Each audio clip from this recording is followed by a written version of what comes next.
Welcome back to everyone. In this video I will guide you how to iPhone like dynamic line on Motorola G37 power. Let's start the video. First of all, go to app library. Here click on Play Store app.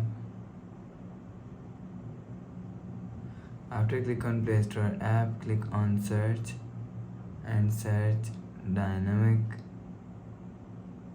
spot. After click on dynamic spot, click on install. After click on install, you will see dynamic spot is installed.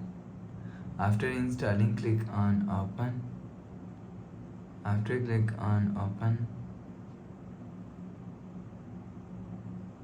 click on next and click on select app. Click on all,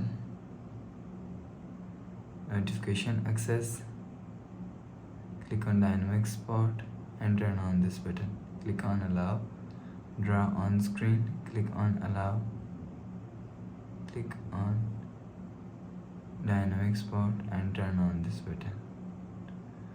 Click on done. So please subscribe for more new latest videos. Thanks for watching.